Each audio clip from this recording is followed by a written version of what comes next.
गरुड़ पुराण को मृत्यु के बाद क्यों सुनते और सुनाते हैं, जानिए 10 खास बातें। हिंदू धर्मानुसार जब किसी के घर में किसी की मौत हो जाती है तो 13 दिन तक गरुड़ पुराण का पाठ रखा जाता है। शास्त्रों अनुसार कोई आत्मा तत्काल ही दूसरा जन्म धारण कर लेती है। किसी को 3 दिन लगते हैं, किसी को 10 से 13 दिन लगते हैं और किसी को 1.25 माह लगते हैं। लेकिन जिसकी स्मृति पक्की, मोह गहरा या अकाल मृत्यु मरा है तो उसे दूसरा जन्म लेने के लिए कम से कम 1 वर्ष लगता है। तीसरे वर्ष गया में उसका अंतिम तर्पण किया जाता है। फिर भी कई ऐसी आत्माएं होती हैं जिन्हें मार्ग नजर नहीं आता है और वे भटकती रहती है।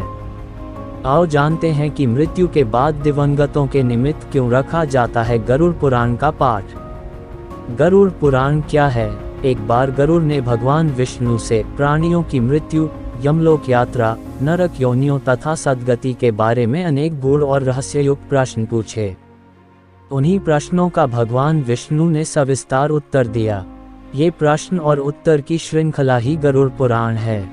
क्यों सुनाते हैं इसे मृत्यु के बाद गरुड़ पुराण? 1.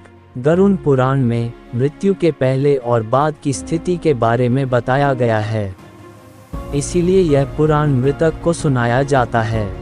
2. 13 दिनों तक मृतक अपनों के बीच ही रहता है। इस दौरान गरुड़ पुराण का पाठ रखने से वह स्वर्ग, नरक गति, सद्गति, अधोगति, दुर्गति आदि तरह की गतियों के बारे में जान लेता है। 3.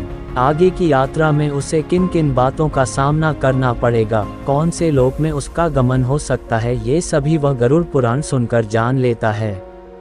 4. जब मृत्यु के उपरांत घर में गरुड़ पुराण का पाठ होता है तो इस बहाने मृतक के परिजन ये जान लेते हैं कि बुराई क्या है और सद्गति किस तरह के कर्मों से मिलती है, ताकि मृतक और उसके परिजन दोनों ही यह भलीभांति जान लें कि उच्च लोक की यात्रा करने के लिए कौन से कर्म करना चाहिए। 5. गरुड़ पुराण हमें सत्कर्मों के लिए प्रेरित करता है। सत्कर्म और सुमति से ही सद्गति और मुक्ति मिलती है। 6. गरुड़ पुराण में व्यक्ति के कर्मों के आधार पर दंड स्वरूप मिलने वाले विभिन्न नरकों के बारे में बताया गया है। गरुड़ पुराण के अनुसार कौन सी चीजें व्यक्ति को सद्गति की ओर ले जाती हैं, इस बात का उत्तर भगवान विष्णु ने दिया है। 7. गरुड़ पुराण में हमारे जीवन को लेकर कई गूढ़ बातें बताई गई है, जिनके बारे में व्यक्ति को जरूर जानना चाहिए। आत्मज्ञान का विवेचन ही गरुड़ पुराण का मुख्य विषय है। गरुड़ पुराण के 19,000 श्लोक में से बचे 7,000 श्लोक में गरुड़ पुराण में ज्ञान, धर्म, नीति, रहस्य, व्यवहारिक जीवन, आत्मा, स्वर्ग, नरक और अन्य लोकों का वर्णन मिलता है।